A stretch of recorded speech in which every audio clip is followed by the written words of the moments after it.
¿Los seres humanos vamos progresando o vamos en decadencia?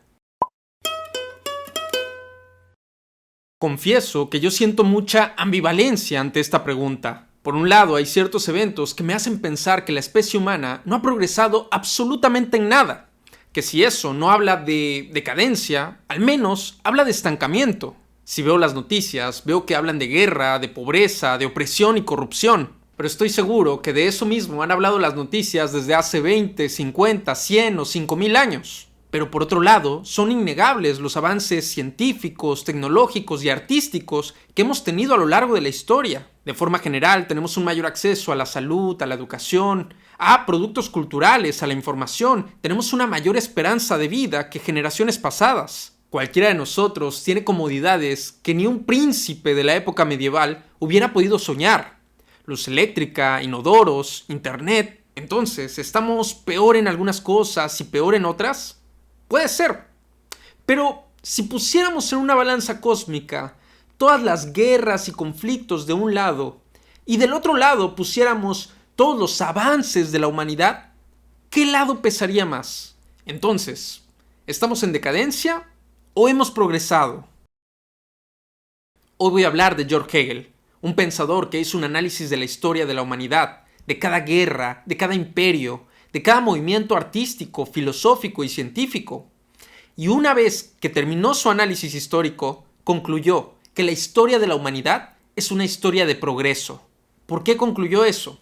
¿Qué implicaciones tiene esa conclusión en nuestras vidas? ¿Y qué tiene que ver la filosofía de Hegel con los alquimistas? Esas son las preguntas que trataré de contestar en este video. Comenzamos. La historia es progreso. Hegel estudia la historia de la humanidad y observa que la única constante es el cambio. Todo está cambiando, nada es permanente. Imperios que se creían indestructibles terminan cayendo. Conocimientos que se tenían por verdaderos terminan por ser refutados. Y movimientos que se creían el clímax de la expresión artística son anulados por nuevas generaciones de artistas. Pero ¿qué es lo que impulsa esos cambios? Hegel va a decir que lo que está detrás de esos cambios es un principio universal llamado espíritu. El espíritu es una fuerza que se encuentra presente en la mente de cada uno de los seres humanos. Y es lo que nos impulsa a pensar, es lo que nos impulsa a desear, es lo que nos impulsa a querer cambiar las cosas. El espíritu es la fuerza que nos impulsa a hacer arte, a hacer ciencia, a hacer política y en general a seguir nuestras pasiones. El espíritu es lo que nos impulsa a querer dominar nuestro entorno y modificarlo, y a querer dominarnos a nosotros mismos y modificarnos. Pero es importante tener en cuenta que el espíritu no solo tiene una dimensión individual, sino que también tiene una dimensión colectiva. Cuando movidos por la dimensión individual del espíritu, creamos comunidades, naciones, partidos políticos, cuando creamos gobiernos, movimientos sociales, artísticos y científicos, estamos creando colectivos que contienen la fuerza del espíritu, pero ya en un sentido colectivo. Y aun cuando los individuos que hayan fundado estas organizaciones mueran, esas instituciones van a sobrevivir y van a tener vida propia. Y estas organizaciones que ya poseen la fuerza del espíritu van a chocar, van a entrar en conflicto. Diferentes movimientos sociales van a entrar en conflicto. Diferentes ideas científicas van a entrar en conflicto. Diferentes movimientos artísticos van a chocar.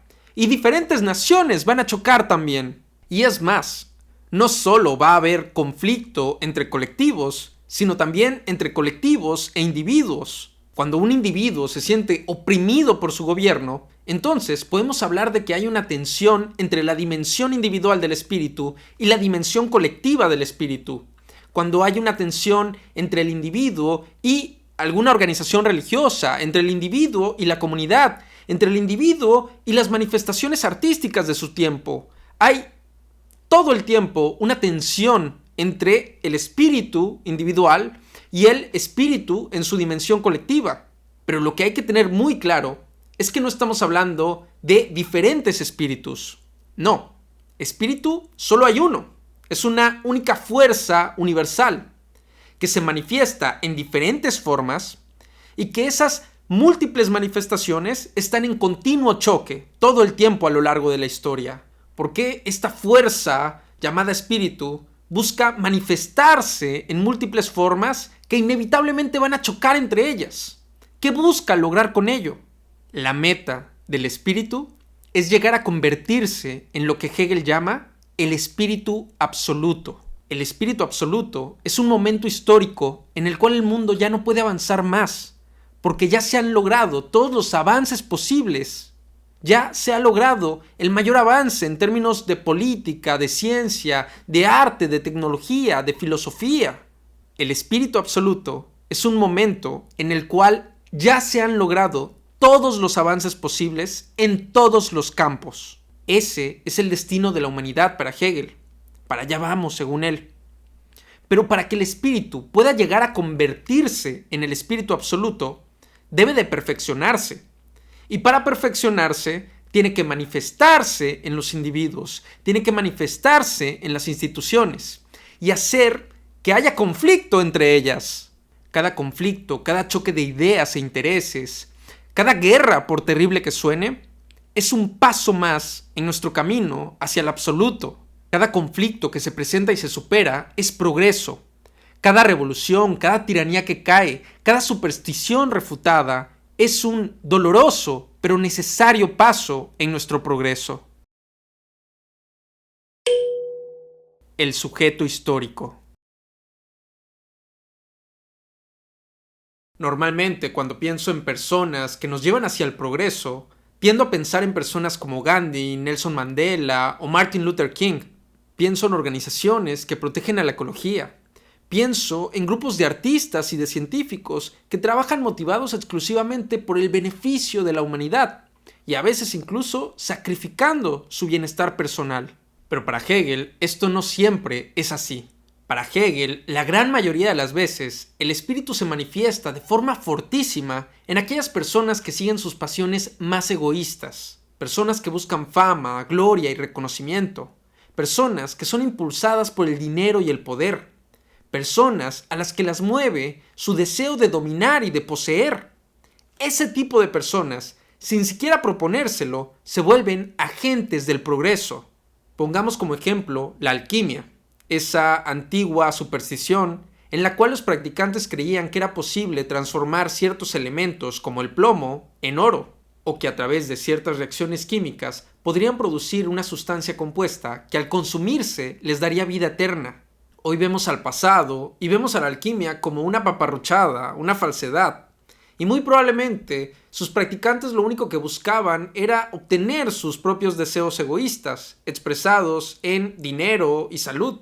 Pero aunque los alquimistas no lograron producir la piedra filosofal ni convertir el plomo en oro, lo que sí lograron a través de sus experimentos fallidos fue acumular una gran cantidad de información que serviría eventualmente a un avance increíble en los ámbitos de la química, la física y la medicina. Aunque la imagen nos resulte chocante, aquellos individuos que siguen su pasión egoísta tienen el potencial de convertirse en sujetos históricos, y eso es progreso. Y ponernos moralinos frente a la ambición y el egoísmo de estos sujetos históricos sería para Hegel algo ridículo. Alejandro Magno obró por deseo de gloria y afán de conquista. ¿Cuál es el maestro de escuela que no ha mostrado cómo Alejandro Magno y Julio César fueron movidos por tales pasiones inmorales? De lo cual, el maestro pasa a deducir que él mismo es una persona más excelente que ellos, ya que él se ve libre de las pasiones que tuvieron, y la prueba de ello es que no ha conquistado Asia ni ha vencido a Darío, sino que se dedica a vivir y a dejar vivir en paz. Alejandro Magno pudo haber actuado por el afán de gloria y fama, como dice Hegel, pero haciendo la guerra, conquistando territorios, logró una dolorosa pero fructífera unión entre Europa y Asia como nunca se había visto antes. Producto de esas conquistas, las culturas asiáticas y europeas hicieron un intercambio de conocimientos científicos y culturales sin precedentes. Tal vez Alejandro Magno no se propuso tener ese efecto. Tal vez lo que él buscaba únicamente era la gloria. Pero sin proponérselo, produjo avances en muchos ámbitos. Alejandro Magno va a morir. El imperio de Macedonia va a caer. Pero los avances científicos y culturales van a permanecer. Así es como para Hegel actúa el espíritu, tanto en los sujetos históricos como en los pueblos. La autoconciencia. No solo Alejandro Magno, Napoleón Bonaparte o los imperios tienen deseo de poseer y dominar. Hegel piensa que realmente todos los seres humanos tenemos esa necesidad de dominarnos a nosotros mismos, de dominar la naturaleza, de dominar nuestro entorno. Y sí, eso incluye a otros individuos. Esto lo explica en su dialéctica del amo y el sirviente, que viene en su obra La fenomenología del espíritu. Pero antes de conocer la dialéctica del amo y el sirviente, es importante conocer los conceptos de conciencia y autoconciencia. Para Hegel, la forma más básica en la cual se manifiesta el espíritu en una persona es la facultad de la conciencia. La conciencia es la facultad mental básica que nos permite percibir las cosas a nuestro alrededor, de diferenciar una cosa de otra y emitir juicios acerca de esas cosas. Ahora, sabemos que el espíritu lo que desea es convertirse en espíritu absoluto. Esa es su meta. Y por lo tanto, esta facultad básica de la conciencia no se puede quedar en ese nivel, sino que necesita desarrollarse. Y el siguiente paso de desarrollo para la conciencia es la autoconciencia. La autoconciencia es la etapa en la cual el individuo es capaz de reconocer que todas las cosas, todos los individuos, todas las instituciones, todo en la naturaleza, incluyéndolo a él mismo, tiene la fuerza del espíritu. Y si todo lo que existe es movido por una única fuerza cósmica, entonces esa separación que en un primer instante se presenta a la conciencia, esa oposición entre las cosas, es meramente una ilusión. Autoconciencia es ser capaz de comprender que todos los individuos, por opuestos que parezcan sus intereses, son movidos por una única fuerza universal llamada espíritu, que todas las naciones son movidas por una única fuerza universal llamada espíritu, y que la naturaleza contiene la fuerza universal del espíritu, y que aunque a primera vista no lo parezca, todos los individuos, todas las instituciones, todo es un engrane de una enorme máquina que avanza en una sola dirección, el absoluto. Autoconciencia es la conciencia pensándose a sí misma. Es el espíritu pensando al espíritu, que cuando pienses en otra persona, seas capaz de reconocer que a los dos los mueve exactamente la misma fuerza universal, el espíritu.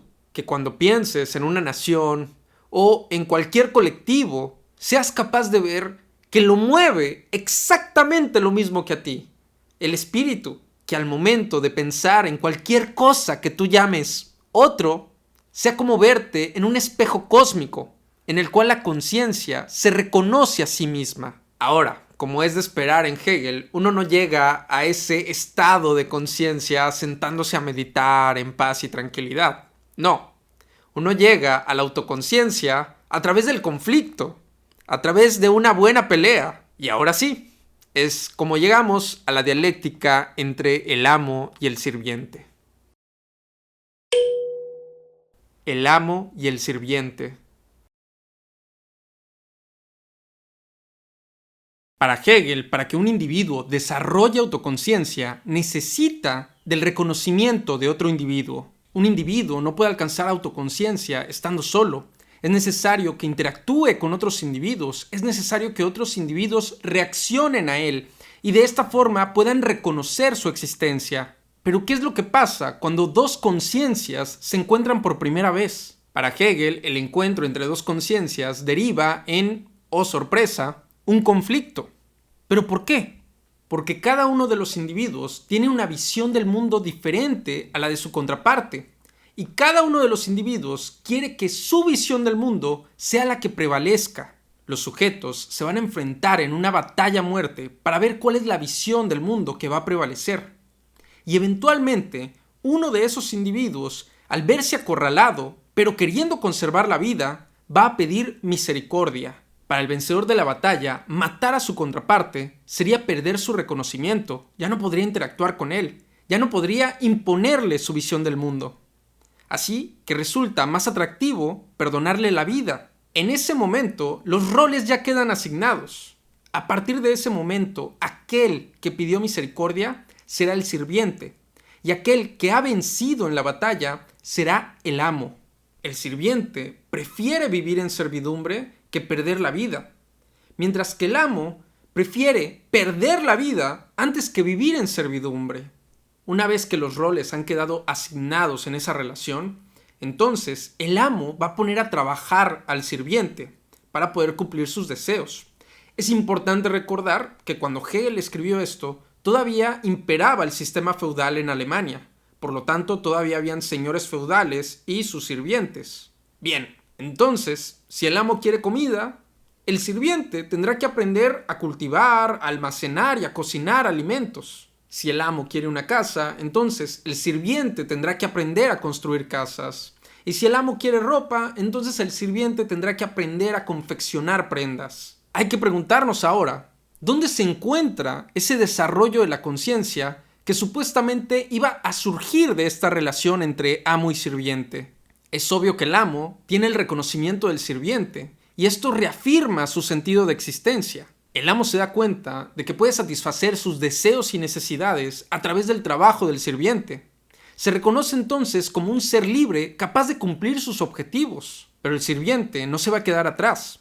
De hecho, a través de este estado de servidumbre, va a lograr desarrollar sus potencialidades. El sirviente es el que sabe cómo cultivar alimentos, cómo cocinarlos. El sirviente es el que sabe cómo construir casas. El sirviente es el que sabe cómo confeccionar prendas de vestir. El sirviente es el que sabe cómo transformar la naturaleza.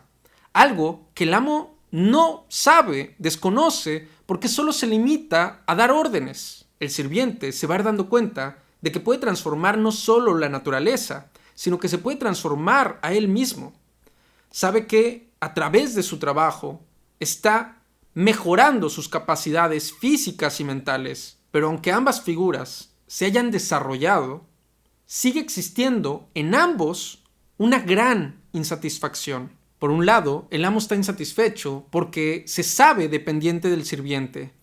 No sabe transformar la naturaleza y por lo tanto necesita del trabajo de alguien más. Además, como ve al sirviente como un instrumento y no como un sujeto libre, su reconocimiento ya no le place. El amo necesita el reconocimiento de alguien que lo reconozca libremente y no que lo reconozca por miedo a morir. Por otro lado, el sirviente también está profundamente insatisfecho, porque aunque ha aprendido a transformar la naturaleza, ve cómo parte de su trabajo le es enajenado para la satisfacción del amo. Tiene que construir una casa en la que nunca va a dormir. Tiene que confeccionar prendas de vestir que nunca usará. Y cocinar comida que no comerá. Esa separación entre el trabajador y el fruto de su trabajo le causa dolor. Además de que sabe de que el amo no lo ve como un sujeto, sino que lo ve simplemente como un instrumento para cumplir sus deseos. Tanto el amo como el sirviente están pues insatisfechos. Y para que puedan salir de esa insatisfacción y desarrollar aún más sus conciencias, será necesario que ambos formen parte de un estado. Estado y libertad. Cuando hablamos de un estado, claramente nos referimos a un gobierno. Pero el concepto para Hegel también incluye las tradiciones de quienes viven ahí, la educación que reciben, sus expresiones artísticas y científicas. Y solo dentro de un estado, tanto el amo como el sirviente pueden ser libres y al mismo tiempo recibir el reconocimiento mutuo que necesitan para el desarrollo de la conciencia. En un estado, el sirviente se convierte en ciudadano y el amo se convierte en gobernante. El ciudadano acepta ahora la enajenación de su trabajo, pero porque sabe que le va a ser retribuido en un sistema educativo, en salud, en seguridad pública y otros servicios sociales, de los cuales se va a encargar el gobernante. Además, el ciudadano participa del gobierno a través del diseño de una constitución. A través de asambleas o parlamentos, el ciudadano va a poder promover leyes que sean expresión de sus intereses individuales. Y esas leyes son importantísimas porque no nada más deben ser respetadas por los ciudadanos, sino que también deben ser respetadas por el gobernante. De esa forma, el ciudadano se sabe escuchado y reconocido por aquel que antes era llamado amo. El gobernante, por su parte, se gana ahora la enajenación del trabajo de los ciudadanos a través de los impuestos. Pero la diferencia es que ahora se lo tiene que ganar a través de su trabajo, de su esfuerzo en la administración pública. De esa forma, consigue un nuevo sentido de autosuficiencia. Por otra parte, al vivir en un estado constitucional, ya no puede amenazar de muerte a los ciudadanos, sino que se tiene que ganar su reconocimiento demostrando su valía como gobernante. Así, el gobernante se sabe reconocido por ciudadanos libres, y no por sirvientes que temen por sus vidas. Es así como en un estado, ambas partes obtienen el reconocimiento para poder desarrollar la autoconciencia y vivir en libertad. Suena raro que vivir en libertad sea vivir dentro de un gobierno, pero para Hegel, la libertad que uno puede experimentar viviendo en el Estado es mayor a la libertad que uno tendría si viviera fuera de él. En una comunidad primitiva, sin ningún tipo de leyes, uno no puede ser libre en el sentido hegeliano de la palabra.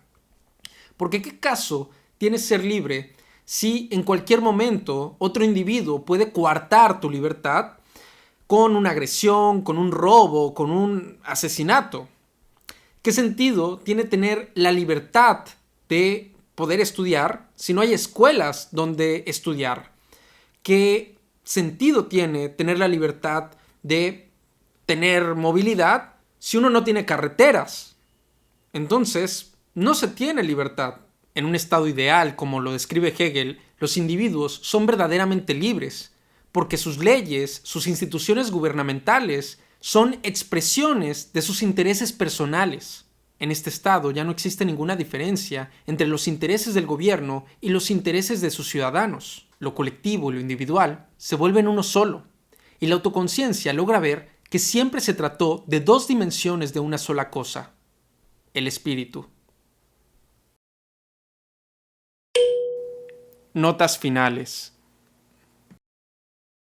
Pues bien, amigos, hemos llegado ya a la parte final del video, donde me permito expresar algunas opiniones personales acerca de lo ya dicho. Y lo primero que quiero decir es que la verdad no me agrada mucho la filosofía de Hegel. Hay varios puntos que a mí me hacen muchísimo ruido.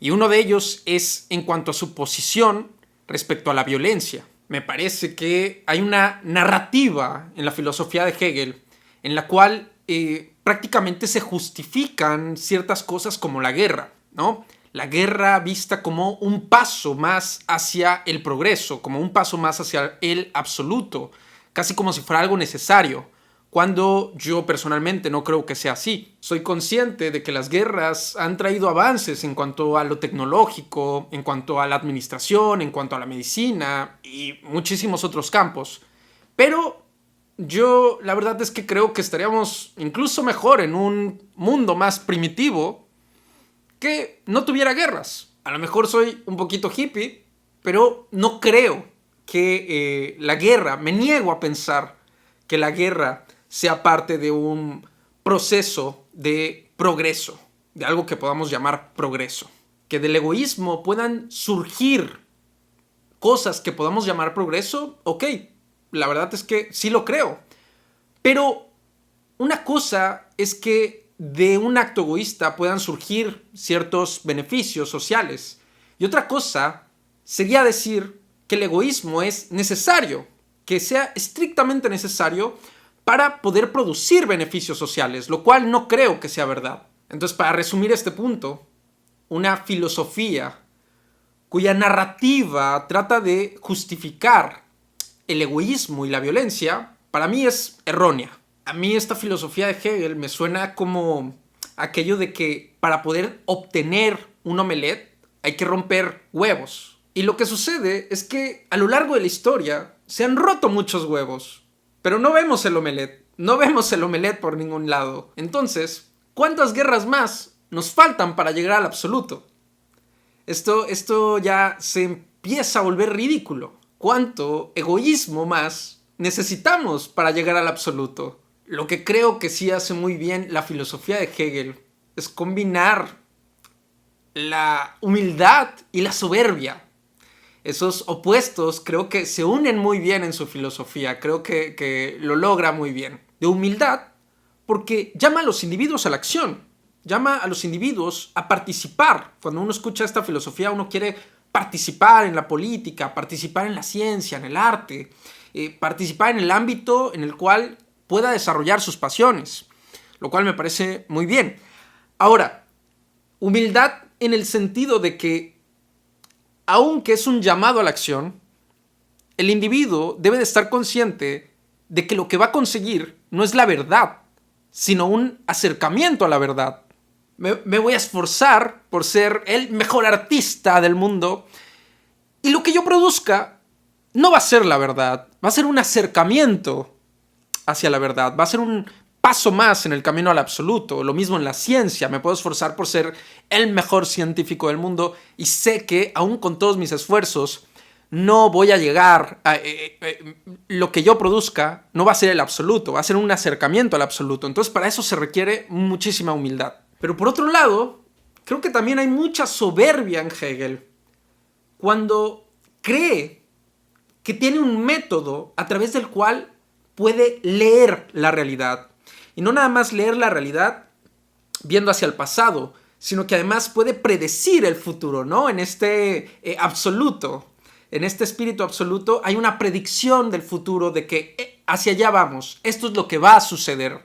Entonces prácticamente es algo mágico, algo fantasioso, incluso algo muy relacionado con la fe, creo yo. Yo personalmente me declaro más absurdista, pienso que el mundo es un sinsentido, o que tal vez sí tiene un sentido, pero que nosotros como seres humanos no tenemos la capacidad de ver ese sentido.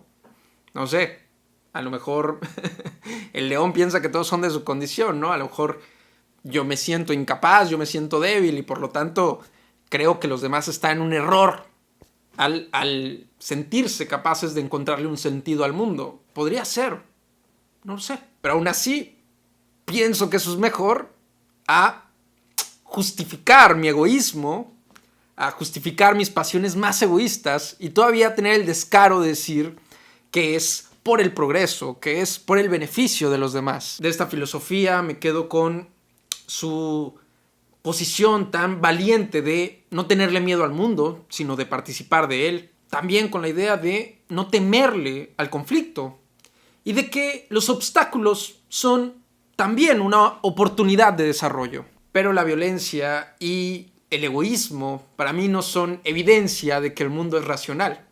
Para mí es evidencia de que el mundo es absurdo. Pues bien, con eso terminamos el video del día de hoy. Si te gustó, por favor, dale like, suscríbete y cuéntame en los comentarios qué te parece a ti la filosofía de Hegel. Aprovecho para agradecer a mis Patreons que hacen posible este proyecto de divulgación. Si tú quieres apoyar con algo, te voy a dejar el link en la descripción. Agradezco muchísimo tu atención y nos vemos hasta la próxima. Chao.